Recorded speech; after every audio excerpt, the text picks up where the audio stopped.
Is there only one board? Oh, there's two. Okay. Good morning. Hello. All right. I'm glad you guys decided to come, even though it has the hybrid option. So you guys are able to do this online as well, and their classes will be recorded. I'm hoping this is actually recording as well. Oh yeah, I can see it kind of doing the thing on the corner. So this is my first time doing a lecture here at Seneca, and my first time doing a smart delivery version. So there's going to be a little hiccups now and then. I'm going to look like I'm like a deer in headlights sometimes. All right. So we're just going to roll with it and try to figure it out as we go along. All right. Um, because I usually teach at Sheridan. It's in Brampton, the Brampton campus. So I'm more familiar with their online system, and I'm more familiar with how everything works. So this one, the Blackboard system, I find really confusing. I feel like somebody trying to use a laptop or a tablet for the first time, when they're like 70 years old, like, oh, what am I doing? So again, there might be some hiccups there. I have the previous fall's course. I have all the content from that one, right? So I'm going to be following that content. The problem is their schedule is off a little bit. So we're going to try and follow the same schedule that they had, that the previous professor had last fall, but there will be some differences in times and stuff like that. But we'll do it as we need to. So I'm just going to go over the Blackboard site here real quick. Oh, good. We're saving and sharing the page. So if we go over, again, I'm going to make sure I alter the schedule properly. You guys, when is your lab? When's your guys' lab? You guys have because I thought I was doing the analytical lab, but then they cut me out of it. So I'm not sure who's doing the lab anymore. It's not me. Friday morning? Okay. Yeah, so that won't be me. So I'm just going to be doing the lecture. I would have happily done the lab too, but they cut it off. So there wasn't enough enrollment or something like that, and they had to give it to someone else, I think. So essentially, we're going to follow the same schedule here. The dates are going to be off a little bit, but we'll follow this schedule here. Oh, that's right. I haven't even told you guys my name. Where are we? I'm Stefan. All right. So I went to University of Wilfrid Laurier University in Waterloo to get my undergrad, and then I did continuing education at Centennial College, and then I've worked in industry a couple of years, and then I've been teaching at Seneca since 2020. So I've done analytical chemistry courses before. Mostly I do the labs. That's where I find my true home is in the lab, as you guys will probably find, right? As you go further in your careers, you guys will enjoy the lab work a lot. So this is my first time doing an analytical course from start to finish. I've stepped in halfway before. I've helped someone do a lecture when they were sick one time. Most of the time I do microbiology and applied chem and applied chem 2 and instrumental. Most of the time I'm just doing labs. But I try my best here and we'll have a good time. So let's just go back to that schedule. So where were we? So the schedule is going to be first week. Again, just ignore the actual dates. We're going to be doing the objectives of the course and liquid chromatography today. Then week 2, we'll be doing normal phase chromatography.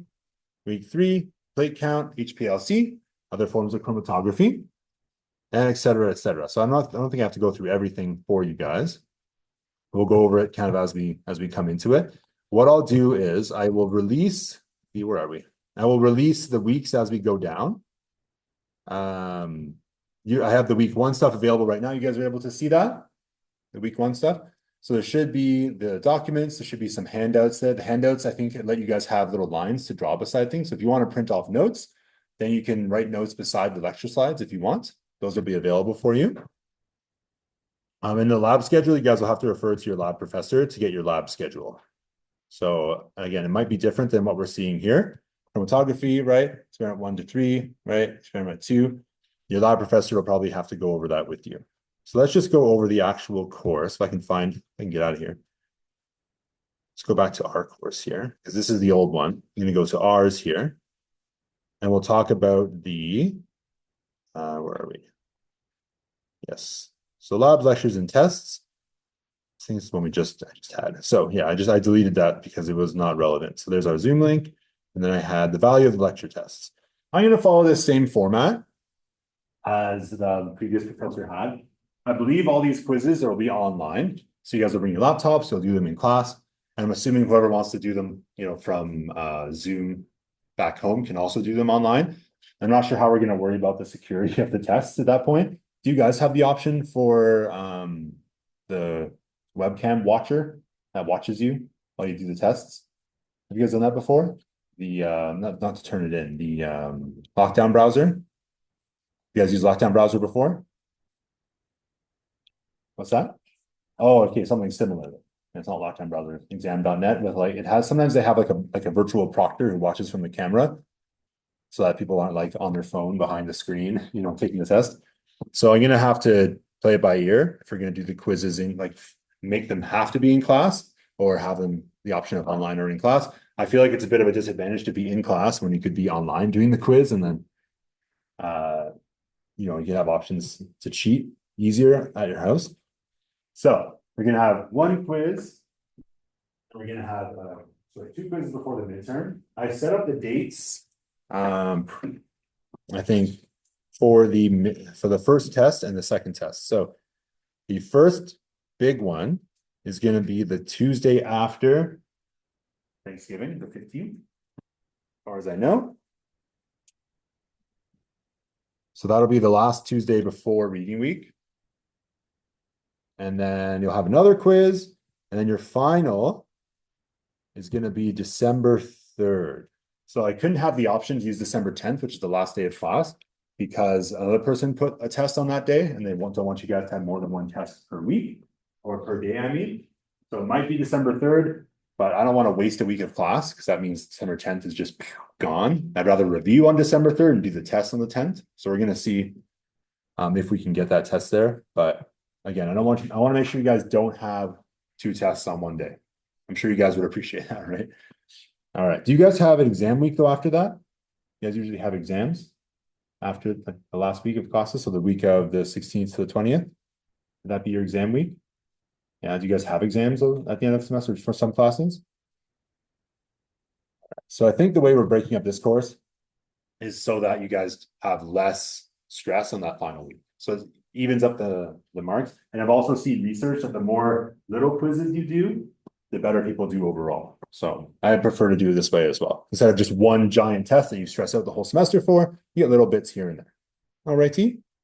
Perfect. So let's go back into, I'm just going to probably have to present to the Zoom meeting. So one sec here.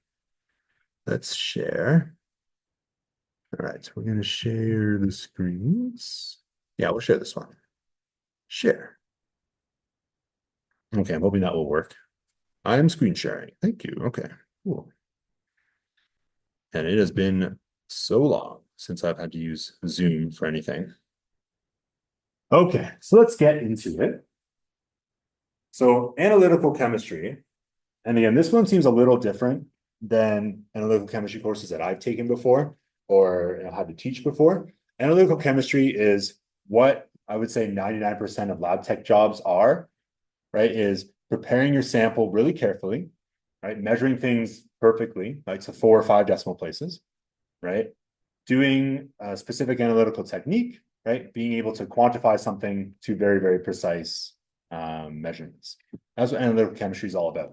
Basically, so that if you were to hand it over to like a jury at a courtroom, you'd be able to testify, I did my absolute best to make sure that I got the most accurate possible answer, right? To whatever the actual measurement will be. And these techniques will flow over into instrumental. You guys have instrumental this semester as well, right? When do you guys have your instrumental lab? Is it 8 a.m. on Mondays? Because I have an instrumental lab 8 a.m. on Mondays. No? Yeah. So it will flow over really nicely into instrumental.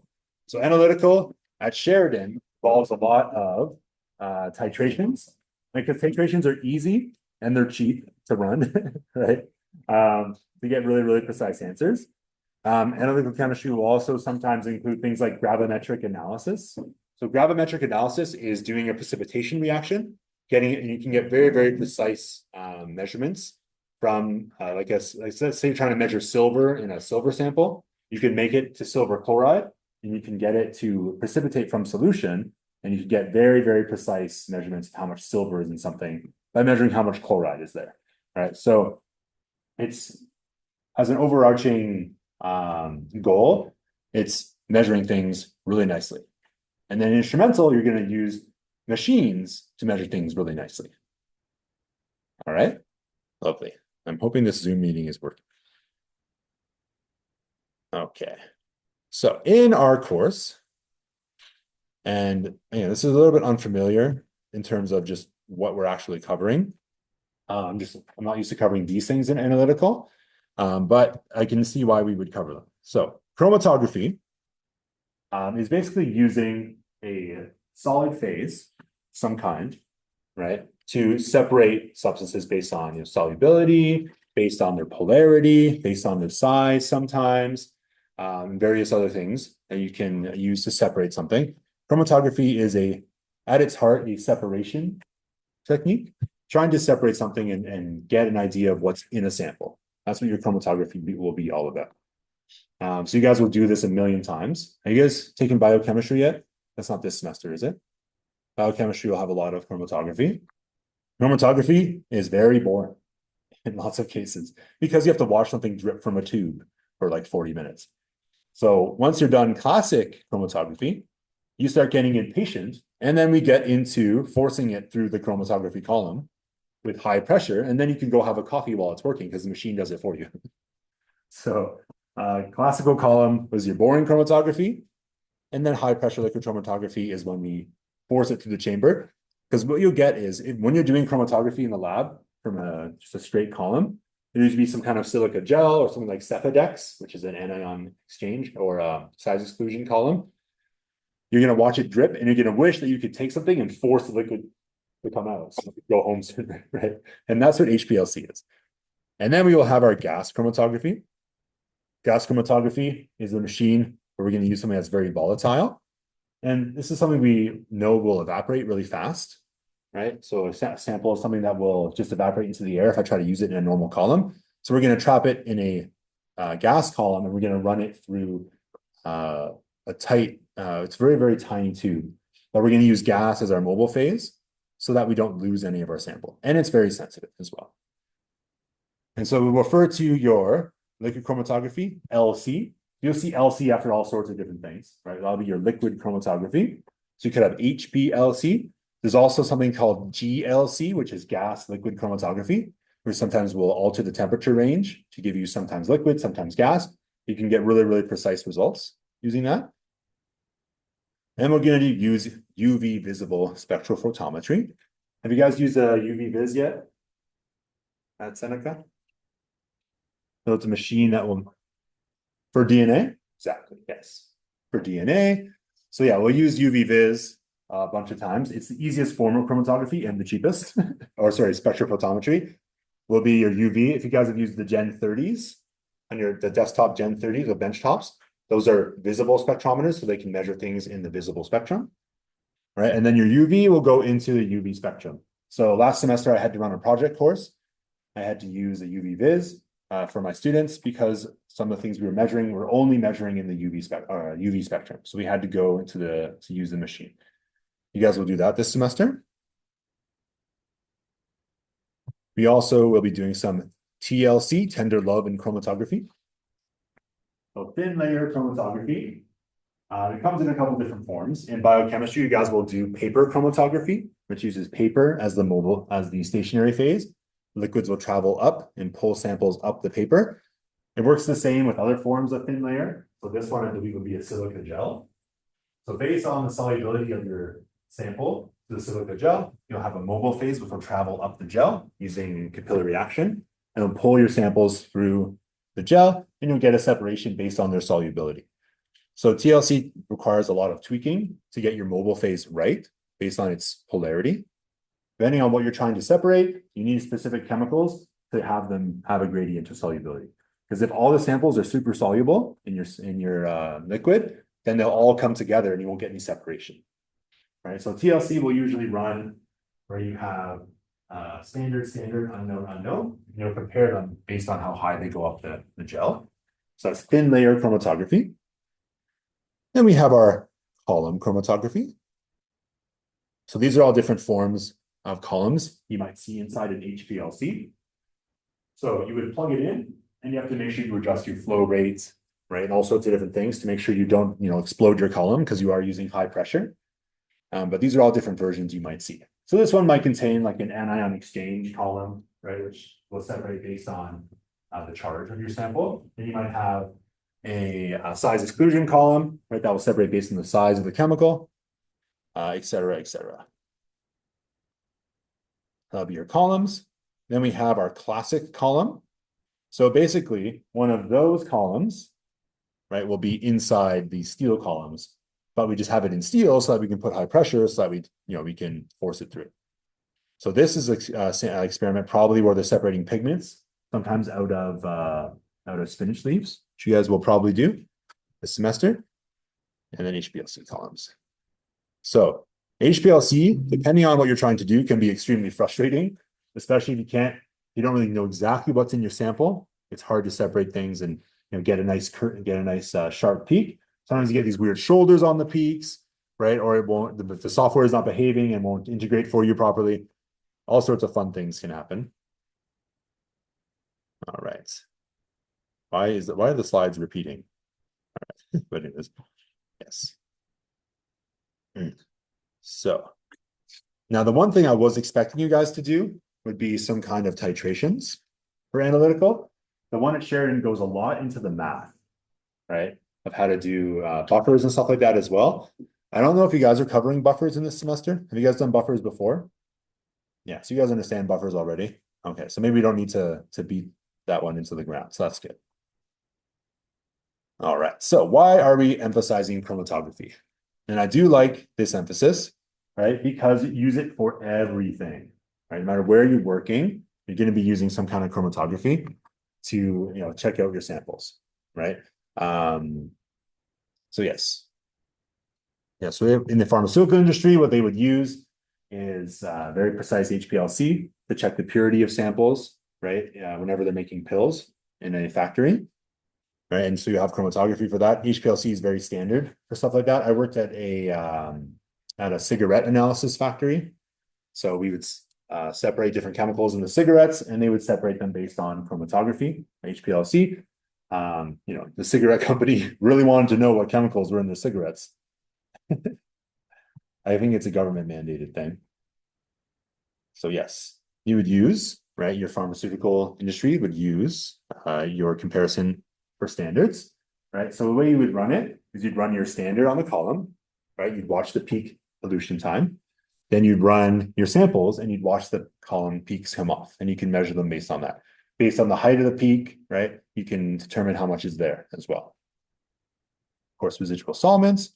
You do separation of components from biological preparations, of course. So what are our personal goals? So you guys are going to want to understand what we're trying to do in the lab, right? So if you look at a SOP, you have this circled, I guess, to show you guys that you guys will sometimes need to make adjustments to make your column work properly. Right, so you need to understand how it works so that if the machine goes wonky on you, you can figure out what happened and you can, continue on.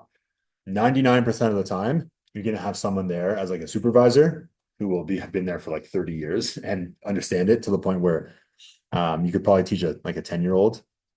You could run the machine, but you guys, that deep knowledge is really important to understand, how things work, and then maybe you can be more independent in the lab and work on your own. So this is just an example of an SOP, I think, showing what you would do. So you want to understand your SOPs. Now, when you guys have used the machines before, at Sheridan, they have little documents beside the machine that gives you basic instructions on how to run the software. Do they have that here? Or do you guys have to know the software like by heart right away? You have to know the software? Protocol? That's good. I'm glad. I think we have that as well at Sheridan. But it's always nice to have that paper beside the machine to refer to. So in the lab, I'm assuming you guys will make sure you guys look at the protocol beforehand so you guys understand what to do. Make sure you print it off, and you guys should have no problem. The software tends to be very standard across different machines, especially for the same manufacturer. But it gets really tricky. And I find you can understand the principles of the actual chemistry as much as you want, but once the software gets in the way, it can throw everything off. So make sure you guys understand that well. I don't think it should be a huge problem though. I'm anticipating on Monday that I'm going to have issues in instrumental because it's going to be software I've never seen before. So I'm looking forward to that. So yes, you want to understand how SOPs work. You guys also want to be able to write SOPs so that you guys can have your own work out there. And you want to know, how to use regulated procedures, right? Because what you'll find is a lot of really annoying things you have to do. If you want to use, the homogenizer machine, there's a little log you have to fill out.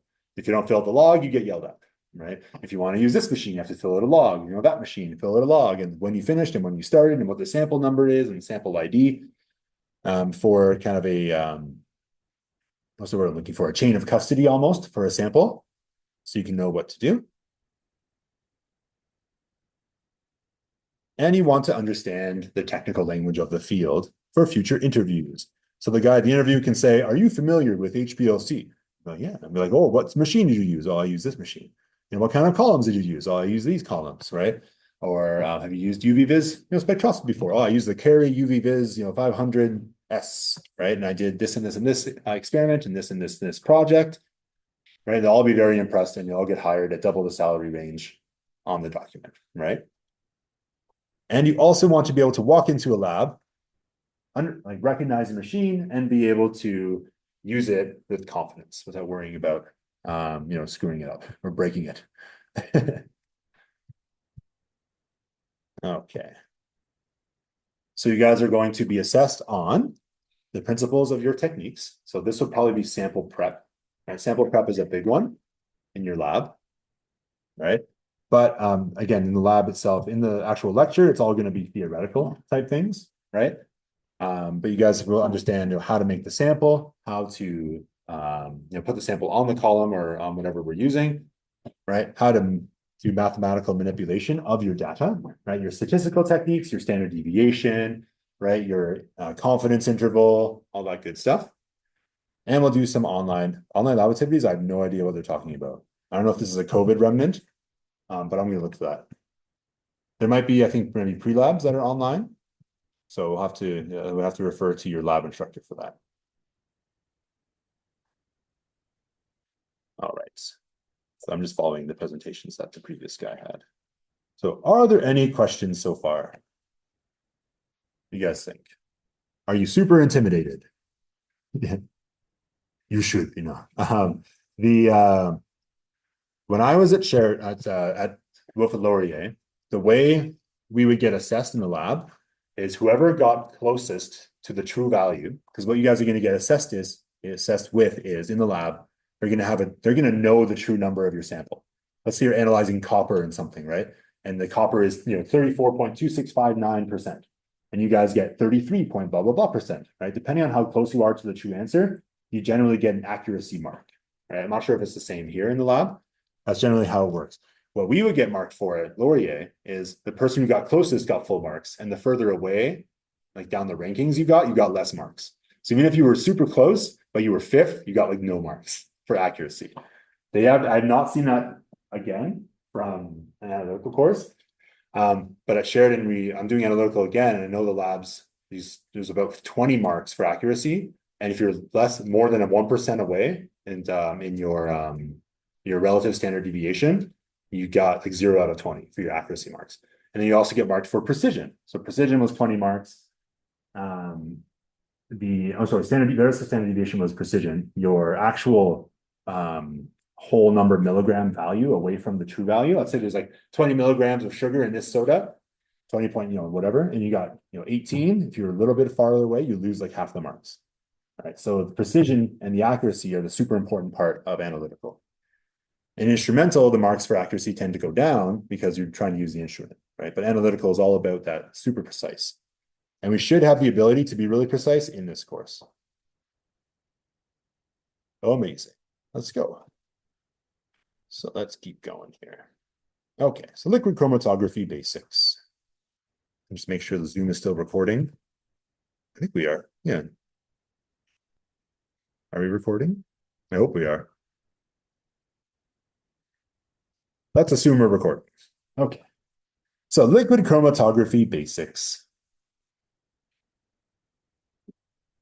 Okay, so this presentation will talk about describing your setup in terms of stationary phase, and mobile phase, right? Describe the separation of components based on however the retention is different on your column. There's many different ways you can change the retention quality of your column. Talking about polarity, talk about the void volume, normal phase and reversed phase, and then make appropriate adjustments to speed up or slow down the elution of analytes in normal phase and reverse phase chromatography. All right, so liquid chromatography. So for our definitions, so our analyte is what we're trying to analyze, whatever chemical we're trying to separate. So we have our different types of test separation techniques that could happen. These are just a list of different things, right? So,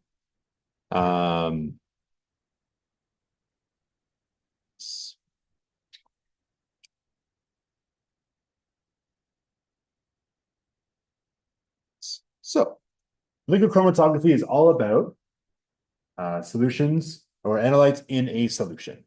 So we want to make sure that we're able to get them in solution. They have to be a true solution. They have to be fully dissolved in the sample. You can't have anything that's not dissolved. It doesn't separate very well in a chromatography setup. But yes, it must be a true solution. So not an emulsion, which would be like a really shaken up solution. It has to be homogeneous and clear. And you have to, HPLC will allow you to separate things that have small differences. So a small difference means very small structural changes in the actual chemical itself. Have you guys done organic yet? Organic chemistry? This term? All right, you'll have fun with functional groups. So a functional group is a part of a chemical, right, that can alter its activity or its polarity or its size, right? So you can have chemicals that are very, very similar, but have an oxygen, in one extra spot, right? Or another, chlorine, where one chemical only has one, right? Or a double bond here or a double bond there, right? Even though they're very, very tiny differences, it can change them just enough that they have a difference on the column, right? So they come off at a different time when you run it through HPLC. The smaller the differences, the more you want to lean towards HPLC, right? The bigger the differences, you can start moving towards things that are less precise, like your basic column chromatography, right? It all depends on the actual chemical itself, how well it will separate. Sometimes you just get a mixture of chemicals. Sometimes you'll have the ability to separate them. And also it will change whatever technique you're going to use. So initially what will always happen is your analytes will be a mixture that you'll put on the column. And then you're hoping that you'll get them one at a time off the column. So for example, in biochemistry last semester, we did separation of amino acids. Based on their charge at certain pHs, you can get them off the column one at a time. And then you can check on this on the filter paper by using an anhydride. See if you get a purple spot, it means you got an amino acid. And then you could do some thin layer chromatography and separate them and make sure you got them. Another one we did was a size exclusion chromatography, where you separate them based on size. The big molecules come off first, and you can measure them using a UV vis. If you get a peak, you know that you have that specific chemical coming off. So at the beginning, there should be a mixture, and at the end, they should be separated. So you'll have your column, which is your stationary phase. So your stationary phase can be many different things. You can honestly get one for anything you could possibly think of, right? You can get, like when I was shopping for size exclusion columns last semester, for the project we had to do, I was looking for a column that had an exclusion limit of 80,000 or 80 kilodaltons, which is it'll make a molecule come off first if it's bigger than 80 kilodaltons in size. A dalton is just a reference for a size of a protein or a weight of a protein. So a large protein would be bigger than 80 kilodaltons, right? So that would be different kinds of stationary phase. You can also have like the ion exchange phase, which will be at a certain pH, be a certain charge. So you can have a negatively charged column, positive molecules will stay, and then you can flush it with some ions and get things off the column by trading the ions on the column. I'm sure we'll go through that later on in the course. So your stationary phase will be what is in the column itself, and your mobile phase will be what is flowing through the column. So this is what will be pulling things out of the column. So depending on what their attraction is to the mobile phase, you'll get differences in when they come off. So there'll be very, very precise mixtures of things. That will be flushing the column continuously. And this allows you to reuse your column because once you're done, you can rinse it a little bit and then you'll have a nice clean column. Some things will stick permanently to the column and it can't be helped. But most of the time you don't want that to happen. So you inject your aliquot of your sample into the column. The inlet of the column will just be the top if it's a basic setup. But if you have an HPLC machine, you'll have a little inlet. You have to turn it to inject and inject like 20 microliters and then turn it and it'll go into the column. So you'll have your injection of the column, and then you will have your chromatogram. So what will essentially happen is your LC has the chromatography column, and then it runs that sample through a detector like a UV vis. So if you wanted to, you could take the samples from the machine after they've separated. You could measure them yourself on the UV vis if you wanted to. But if you want to get repeatable results, you hook it up directly to a UV vis and it'll measure the peaks for you. So you set up to a specific wavelength and you'll get, depending on what your conditions are, you'll get your nice separated peaks. So you can attach it to anything you want. You can attach it to a UV vis, you can attach it to a fluorescence spectrometer, you can attach it to a mass spec if you want. Yeah, I mean, there's all sorts of things you can attach chromatography column to, right? But you'll generally have, in our course, I think it'll be a UV vis. So it's going to tell you over time what came off the column or what the absorption was anyway. So you'll have your peak. So at, I guess if we're running in minutes, at 9 minutes, this sample came off. And then at 11 minutes, this one came off. And at 11 and a bit, this one came off. So if you guys notice the numbers on top, this is the integrated area of the peak, I believe. So based on the area of the peak, you can determine how much of something was there. So the bigger the area, the more sample was in, or the more of that specific analyte was in your sample. And you generally have a solvent phase peak at the beginning. When you guys are watching the actual thing, this tends to be reversed. You tend to have 0 at the end, and your column's coming off as you go. When you watch the actual machine. I know I tend to talk really fast, so let me know if I'm going too fast, okay? All right, so then our basic chromatography column. And again, the basic column is just one that isn't inside an HPLC inside the steel tube, right? So if you imagine a steel tube around this, instead of the glass, you basically have an HPLC column. So the way you guys will do it at the beginning is you'll collect fractions. So as your fractions come off the column, you should get a certain percentage of one of your analytes versus another, and they should absorb at a specific wavelength. So let's say this yellow one, yellow has a specific color wavelength, so you can measure as you go along, as the aliquots come off the column, you'll get a peak of yellowness, basically, whatever the wavelength is for yellow. And then as the yellow fades, you'll start getting the green off the column, and you'll get a peak in the green spectral range. And then as you go along, you'll get it darker and darker. You'll have a list of different ones you can use. You can also perform a scan on each sample, a scan being you do a full spectrum scan and look at the peak, and then you know what to look for later for maximum absorbance. So this is the spinach one. So our two possible outcomes will be your collected fractions, right? Or the fractions go directly into some kind of detector, which will give you a chromatogram. So when you're collecting the fractions, you're building the chromatogram yourself, essentially. But when you have the machine hooked up, it builds it for you.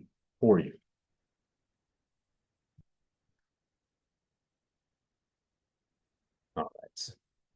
So, and I was expecting more titrations in this course, but I'm happy we're doing actual chromatography where you guys will actually be using in real life instead of just more titrations. So chromatography can tell you the composition, right? I would say if for titration, you generally would already know what's in there. And you can't really do a titration unless you know what's there, unless you're just looking for an amount of acid, right? But you can't really know what acid is there, right? Unless you do further testing, which will probably include HPLC, right? So it's called quantitative, which can measure things, right? Titration can also do that. And it can measure things individually, right? So quantitative as a titration could tell you how much acid was there if you do an acid-base titration, but it can't tell you what acid is there. What you do is you take your sample and you put it on HPLC, right? And you can retrieve components. right? Sometimes it'll destroy the components depending on what you do, but sometimes you can capture them afterwards. Most of the time, you won't really care to capture them afterwards, but it will tell you what components are there. So yes, what other qualitative techniques do we have? Have you guys done FTIR before? FTIR is really fun. It measures the infrared spectrum of something, and you can measure various random objects non-destructively. So you can measure plastics by just putting it under the arm, and it will tell you what plastic it is. That's a really fun one, but it's only qualitative. It can't tell you how much of something there is. And again, all these things are more relative because you can always make an experiment that'll give you something that you can figure out how to do something qualitative or quantitative with FTIR. Let's not worry about it. All right. So when you inject your analytes, they will be slowed down because they spend a different amount of time or disproportionate amount of time traveling through the mobile phase, right? Through the column, right? So depending on how soluble they are in the mobile phase, they'll go a certain speed through the column. Something that's more soluble will go faster. Something that's less soluble will go slower through the mobile phase. And then it will also be stopped by whatever property of the column you're using. So if your stationary phase, if they are soluble with the stationary phase, they will stay and attach to it. Or if they're non-polar and the stationary phase is polar, then they will attract, right? Or sorry, vice versa. If the polar and polar and then non-polar will attract. And yes, so you'll get a lot of this will be happening over the course of a run. All you see is the end result, right? But you have that combination of stationary phase and mobile phase pulling something through, and you're able to tweak them very precisely if you want to get nice, precise peaks. Generally, most experiments will have, a recommended stationary phase and mobile phase to get you the results you're looking for.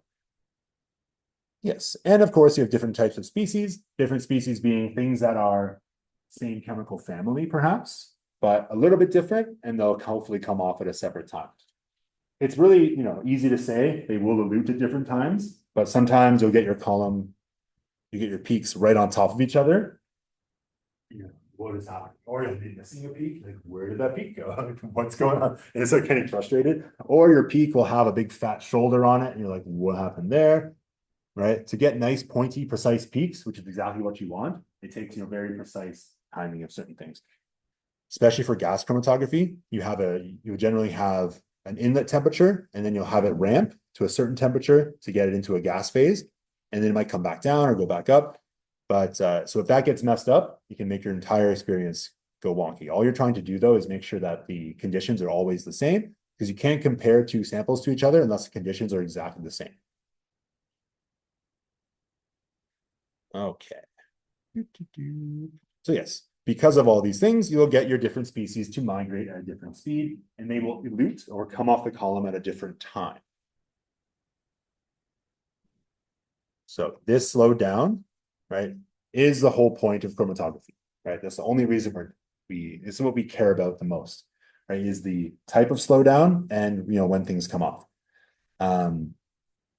Also getting them to come off before like 4 hours is also really important as well. So we need all things to be slowed down because we need a void volume at the beginning. The void volume is just the first solvent coming off, right? So yes, depending on the chemical nature, things are slowed down at different rates. It's the migration velocity that assures the separation. So we achieve this by creating conditions that force them to leave them. Yeah. All right. So we are forcing them to endure conditions that will slow them down. Okay. So yes, this will depend on the physical and chemical properties of your sample. You can pick one or the other if you want. Right? If you're just doing physical properties, you can separate based on size if you want. But if all chemicals are below a certain size, then you can't use a size exclusion column, right? If all your chemicals are going to be positively charged at the pH of your column, then you can't use an ion column, right? Because they'll all come off with the same, charge, right? So depending on the chemical and physical properties, you have to find a way to make them a little bit different, depending on what column you want, so that they'll come off differently. So the chemical and physical properties of your analyte, your stationary phase, and your mobile phase. So the properties which could be involved, like I've kind of briefly mentioned, the polar or non-polar character of your molecules, right? Yes, so normal phase and reverse phase are entirely based on polarity. If someone mentions they're using a silica gel column, they're generally doing just a polarity-based separation. I think the let's finish these is just based on polarity. The size of your analytes, so size will exploit the molecular size. You can also do universal van der Waals. I've never seen that before. Universal van der Waals. You guys talked about van der Waals forces before? Those are small interactions based on like small charge differences that happen kind of really fast and over very split second timings. So we're going to do based on polarity today. So sometimes we will have some sample components that are not slowed down. So that'll be our sample solvents. So if you have your solution, whatever chemical the samples are dissolved in, it'll generally come off first, or at least you want to make sure it comes off first so it doesn't interfere with your peaks. Okay. You will hope it has no affinity for your stationary phase. If it does, you've done a bad sample prep, because if it comes off with your samples, then it will mess you up. Okay. Like you don't want to, make an amino acid solution, right, in a sample that already has amino acids, or something like that. Or you don't want to, if you're looking for iron in something, you don't want to use tap water that has iron or magnesium or stuff like that. Yes, so it should come off first, and it should be the first component that comes off.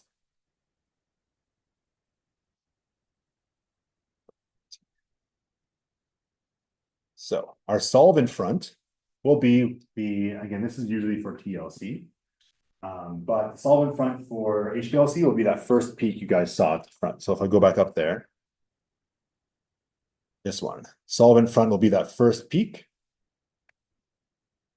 Now in gas chromatography, oh no, you know what? No, I can do this, yeah. Yeah. As your first peak. Now, in some chromatography, you'll get this massive peak. So at the beginning, you'll see it kind of come, it'll go up into the stratosphere. That can also be a solvent peak, right? Because you know that it's going to come off first because it's going to be giant. But if it has an absorption in this UV spectrum, you might see this huge peak first, and your solvents come off. But then you see your little tiny baby peaks afterwards, and you know that those are the ones you're actually looking for. So your solvent front or your solvent peak can look a little different based on what you're doing.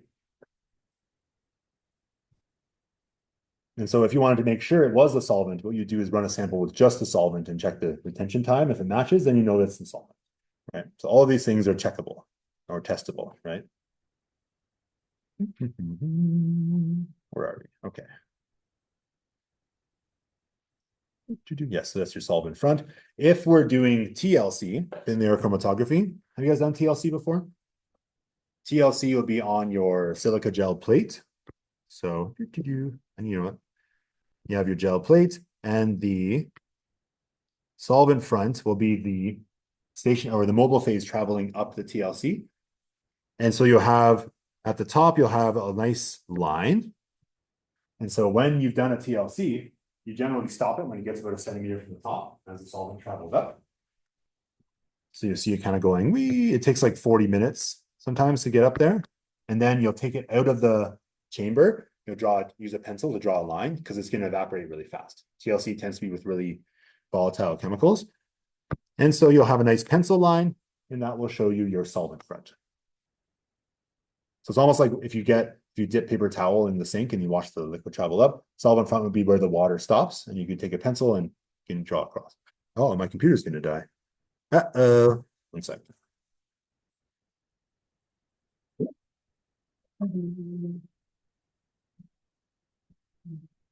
All right, take a breather.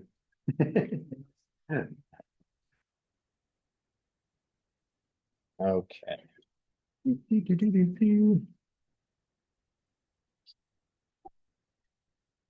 Okay, we got it. We're plugged in, I think. Yes. Okay. All righty. So yes, there is our solvent front from the void volume. So again, that might be different based on what chromatography you're doing. The void volume for a basic setup would be your first aliquot. Right, so whatever the sample that comes off first, that'll be your void volume. if you're doing side exclusion chromatography, you generally have a really, really big molecule that you know will come off first. And that way you know that one is my void volume because I know this chemical is going to come off first. You're not actually analyzing that chemical. You're just checking for the first thing to come off. And then you know things are coming off the column, right? So if you're doing size exclusion, you might use something called blue dextran, which is a really big protein, which is 2 million molecular weight, right? So you know it's going to go right to the column. And then you can measure it on the machine. You see a yellow color. You know that this is the void volume. This samples have started coming off the column. So that'll be in biochemistry. You guys will do that course as well. So there it is, solvent front. So yes. So the emergence of the solvent front, that is your void volume. So if the void volume, you can use that in calculations for measuring the size of certain things on size exclusion. You can also use it, for retention times, for other things as well, for comparison retention times. So in this one, there is a void volume at 1.6 minutes.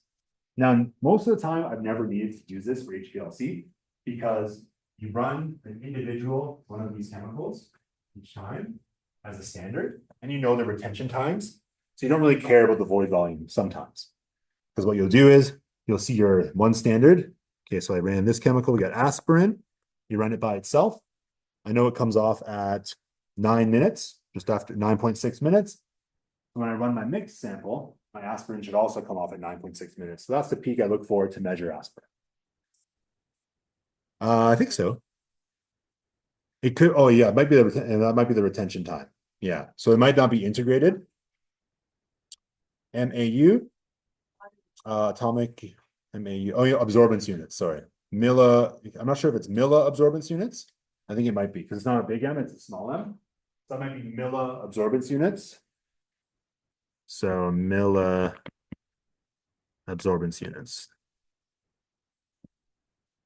Absorbance units. So that's compared to the blank. That's the absorbance units. So generally, when they integrate that peak, you can compare it to a known sample, and you should know how much is there, right? Absorbance units. And you can also check if you have a good sample, because if you get really tiny peaks, like let's say this thing, because it usually automatically will change for you. If this number goes on to like 100 up here, your peak is probably too small, right? So there's all sorts of little factors you guys will look for when measuring things. So yes, if your void volume increases, it means your column is getting old. It needs to be taken out of service. And you have to make sure that your boss buys columns that are not cheap, because cheap columns get bad separation and bad void volumes, and they break down really fast, and they sometimes leak and all sorts of fun things.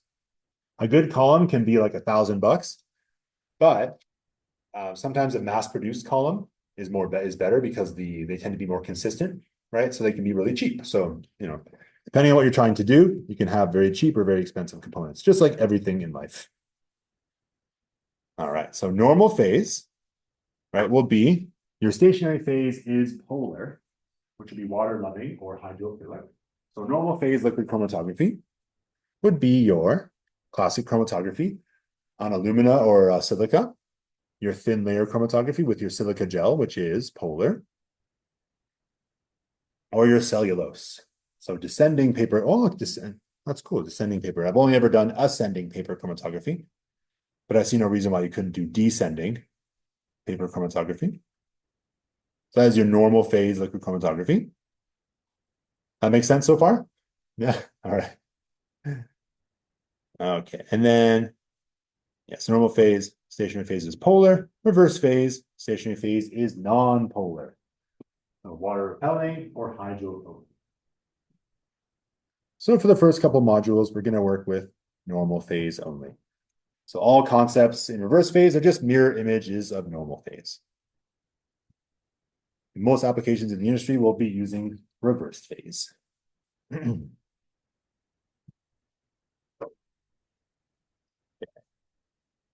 So you guys might see different terminology show up. So mobile phase will be the same thing as your eluent.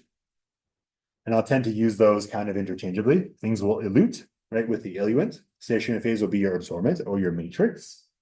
And your peak will be a band, yes. So yes, we call it normal because it used to be the norm. So polar media was the norm, so we called it normal. And we have it classical because we're doing gravity-based chromatography. Let me just make sure that isn't. I want to see if anybody's actually online. Did I just close it? No. Come here. Is anybody actually online? I think it's just me. Oh, whatever. Oh no. Oh, you guys got to let me know about these things. Uh-oh. Where's the waiting room? I think it shows up over here. Invite. Okay, whoopsies. All right. Anyways, it'll be recorded. This whole fun interaction will be recorded. And yeah. Yeah, feel free to let me know if you guys see that happen later on. Alrighty. But yeah, honestly, I need to just take off the requirement, but it wouldn't let me let everybody in. There was no option for it to just allow everybody in. So yeah. Well, there was always going to be a couple hiccups now and then. All right. Anyways, let's keep going. So yes, when we use a classical column, we have to be kept vertically, right? You guys might have noticed some of the HPLC columns will have been horizontal, right? In the machine, it can be whatever orientation you want because it's closed on both ends. Nothing's supposed to drip out, right? So you can use whatever direction you want in an HPLC setup. Also, if you guys ever set up one of these columns, it's not a good picture to zoom in on. In order to stop it from dripping out of the bottom, here's this, they're using a burette for this. You'll generally have a little plug of glass wool at the bottom to stop things from getting through. Have you guys used glass wool before? Glass wool is a very scary substance, which is wool made of glass. It looks exactly like normal wool, but it's made of glass. So you gotta be really careful not to touch it with bare hands. If you have a cut, you can like get in your cuts and then you have like glass under your skin. It's not good. Or to breathe it in. I always get like really sweaty when I'm dealing with glass wool. All right, where were we? Okay. So when we have normal phase chromatography, right, we will try to separate things, right, that are polar, right, or polar or non-polar. If the polarity can change, and that's what helps things to separate, you can also use a solvent that will adjust the polarity or pull things at a different speed, right? But for normal phase chromatography, you want something that can have its polarity messed with or used as some kind of tool for pulling it through, right? So you want chemicals things that will retain, right? Will be things that have polar groups that associate with phases, or polar groups that are soluble in polar solvents, right? So polar will tend to like polar. Polar things will stick to your phase harder, but they will eventually come off, especially if you use a phase or a mobile phase in which they are soluble, right? It does take a lot of tweaking. You can do even some experiments where you will take a really polar solvent and you'll run it through your column, through like 3 different kinds of columns, or run a TLC. You can check how the spots separate. Separation is the holy grail, right? That's what we want. You don't want everything coming off at the same time. You don't want it all staying stuck to the column. You want them to come off one at a time in a way that you can measure in some way. So now we want to make sure that our mobile phase is not just polar like our stationary phase, right? You want to make sure that you have a little bit of a lower polarity, right? It has to be lower than the stationary phase so everything doesn't come off at once, right? And we have to make sure that it will come off and force it to attach to stationary phase at some point, right? Because you want it to be stuck by the stationary phase in some way, shape, or form. So if you ever see how they prepare the mobile phase in the lab, they'll tend to have a couple different ratios of things in there for you. So yes, make adjustments if necessary, right? You tend to adjust again, you don't really have a choice of what your stationary phase will do. The only thing you can really do is your mobile phase. You can purchase different columns with different stationary phases, but if it's just a straight silica gel, it has a specific polarity. You can adjust your solvent or your eluent as you go. But if your column is taking too long or your peaks are getting too broad, you might want to adjust based on what you're trying to do, right? You don't want to take, 1,000 hours to do it. 10 to 30 minutes is a good run. So yes, you'll see this and make adjustments as necessary whenever doing some kind of SOP. So how can you slow down a run? So you want it to not go so fast. If they come off all together, then you can't separate your peaks. You want to slow down a little bit. You would have a stronger slowdown of your, and these are not my slides, okay? So we would want to decrease the polarity of our mobile phase, right? So that whatever your sample is will tend to stick to the column more, right? This will reduce the solubility of your analytes in the mobile phase and force them to attach more firmly to the stationary phase. So you get a longer retention time. Now, this will depend on each chemical, what you're trying to do. So if you add let's say you add hexane to your mobile phase, it may affect different chemicals, differently.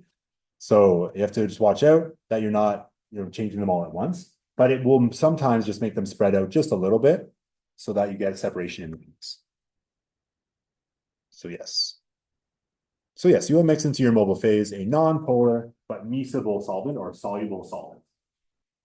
Now, if you're doing reverse phase, you do the opposite, right? So you want to make your sample more polar or the mobile phase more polar. We're going to pull things off a non-polar stationary phase. How can you speed it up? We want things to go faster. We will increase the polarity of our mobile phase to make sure that our sample is not stuck to the column as long, and then it pulls things off faster. So this will increase the solubility of our analytes in the stationary phase, in the mobile phase, so they attach less frequently to the stationary phase. So you get a shorter retention time. And again, this still depends on what chemicals you're trying to separate. If, for example, the pigments in the spinach leaves, they're all going to be very similar chemically, just a little bit different, right? So their polarity will vary just a little bit. So if you adjust your solvent, should hopefully get them to separate just a little bit further. So yes, you will mix it into it. So if you want to go in reversed phase, you're going to try and make your sample more non-polar for reversed phase. So here is a nice summary chart. All right, so a non-polar and mixed chromatography, you have a non-polar stationary phase. Reverse phase. Your mobile phase will be polar. Your most polar chemical will come off first. And you'll have, if you increase the mobile phase polarity, you'll get increased retention time. And then if you have a normal phase, chromatography, your stationary phase will be polar. Your mobile phase will tend to be non-polar with a little bit, right, of something polar in it, generally. Your most non-polar chemical will come off first, and by increasing your mobile phase polarity, you'll get a reduced retention time. Lowering, so things will go faster. Retention time being the time it takes to come off the column. All righty, so in summary, all right, we talked about setting up in terms of stationary phase and mobile phase. You described the separation of components by chromatography, differential retention times. Again, this was just silica or polarity-based chromatography today. Talking about polarity for retention of analytes in chromatography. You have your void volume, your normal phase and reverse phase, and how to make your adjustments. Now, whatever chemicals you tend to use, right, will vary as well, right? Based on what you have available in the lab, the toxicity of certain things, right? But your chemicals tend to be very standardized what you're going to use. So like a short chain kind of hydrocarbon for nonpolar, right? Something with like a ketone or an aldehyde maybe for polarity, right? Whatever. You guys aren't doing organic yet, doing this semester. So you guys will understand these functional groups later on in the semester. But yeah, so increase polarity to speed things up and decrease it to slow things down. All right. So that, I believe, is everything for week 1. There are some little questions that come with, where are we? Where are you, Blackboard? Blackboard, there we go. We do have some little quizzes as far as I thought. So, extra tests. That's the week 1 information. Where are you, week 1? Am I in the wrong course? Week 1. Oh, course document. There you go. All right. So in week 1, you guys have, these are all the videos from the previous semester. Thought there was a module document here. So you guys will have a question based on module 1 document. So these are just some review questions you guys can do. Let's see what we got.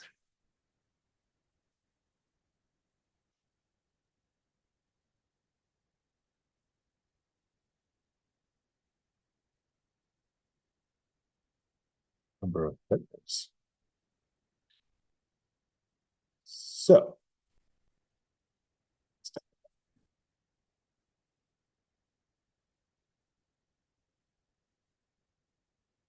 okay. All right. So just as a brief little reminder, what techniques are we covering in this course? Chromatography, column chromatography, UV vis, spectrophotometry. Awesome. So what's an example of industry you can use chromatography for? You guys think? Cigarettes? Yeah. Yeah. Imagine the most depressing place on earth to work, right? Imagine the walls are the same color as like nicotine stained fingers, right? Yeah. And you're just like using chemicals to check how much nicotine is in something. Like I could just see the CEO of the company being like, "Oh, there's 10% more nicotine this year," or whatever. All right. Let's see. Branches of research. What do you guys think? What branch of research might use chromatography as a preparative technique? What's that? Biology, sure. Right. Right. Your pharmaceuticals at 1000%, we're using HPLC to make sure that, 10,000 people died from my pills. Well, I made them right. Don't worry. Like, here's my proof. Right? I made them okay. The chemical itself, we're worried about. What is an analyte?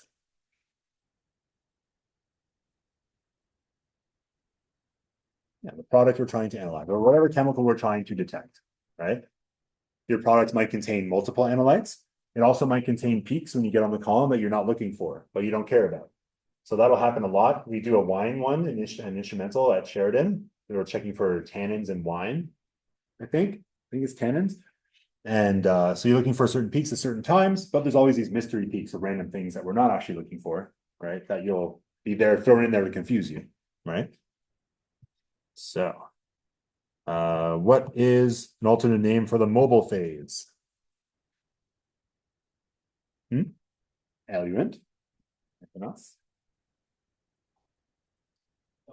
Solvent, yeah. Stationary phase could be your absorbent, yeah. Anything else?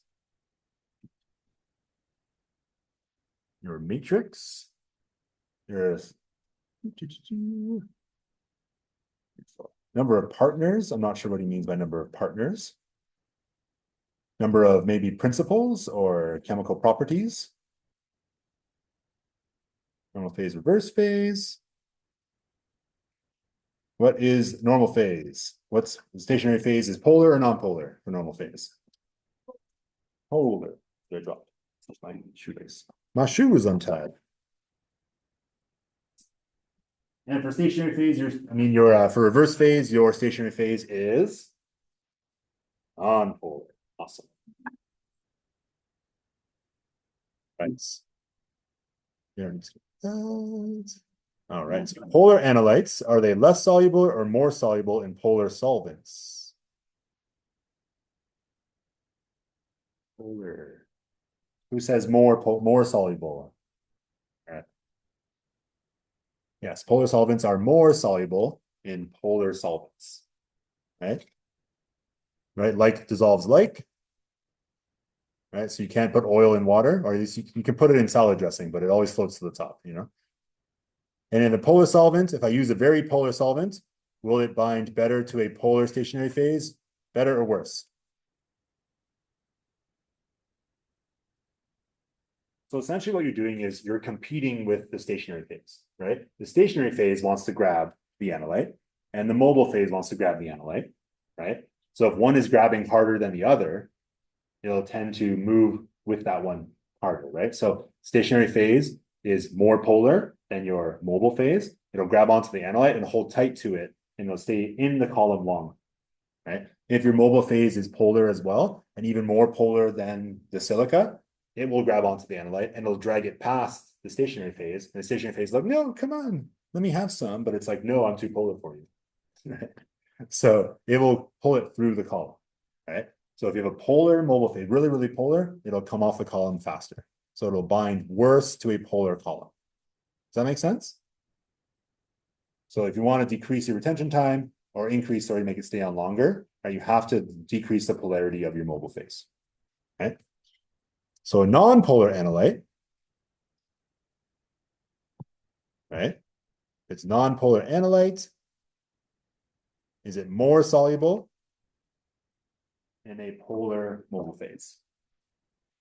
Or more? Less or more? I think I'm asking the question wrong. Yeah, so non-polar will not bind as well to a polar gel. So which one's going to come off first off my column? My non-polar or my polar? For normal phase, who's coming off first? Non-polar or polar? Non-polar generally will come off first, right? Because it's being held on the least, right?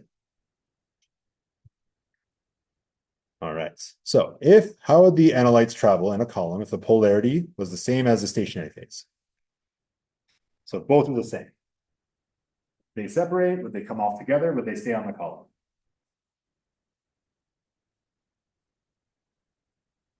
What's that? Yeah, they'll come out all together. You don't want that, or a very, very small separation difference, right? So you want the polarity to be lower than your column for the most part. What happened? Oh, someone messaging me on here.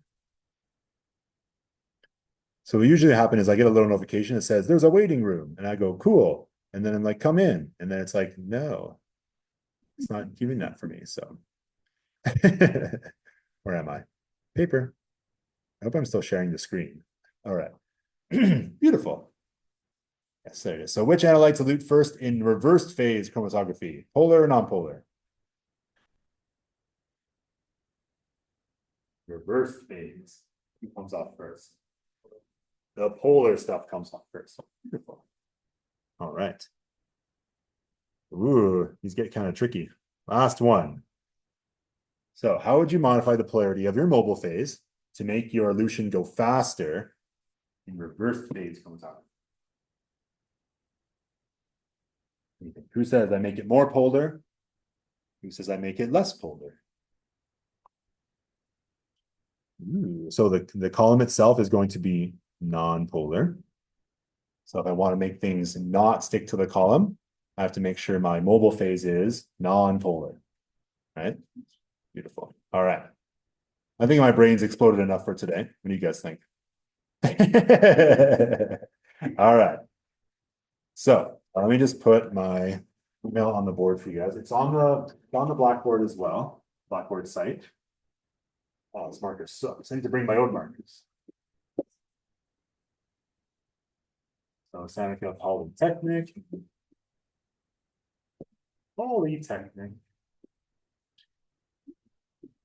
That's CA. All right, that's me. You can email me there if you want. You need to get a hold of me. Again, these classes will all be flex delivery. I find it. Oh, hi. Yes, I'll post the recording. Yeah. So I'll make sure you guys have the recording of all my wonderful mistakes and stumbles and all the good stuff. Maybe I'll edit some things out. Let's see. I give myself like a deeper voice or something. I'll do some audio editing. Yeah, I'll post those and I'll make sure you guys have access to those. And then all the classes will be flex delivery. I do prefer in person. I find it much more fun to actually see your guys, bright faces, right, in person. And then the quizzes, I'm not going to do a quiz. Well, I'll see what the actual content of the quiz he already has posted is. Maybe I'll adjust it a little bit. But if there's going to be a quiz, I'll give you guys lots of notes. Okay. And I'll make sure it's online. If we're in class, we'll do it online together in the class. And then, or I'll see how it goes because I'd rather it be a nice controlled environment so you guys earn your marks, right? Um, but that's cool. So have a lovely day. I'll see you guys next time. I'm sorry I'm not teaching your lab. I wish I was. They took it away from me.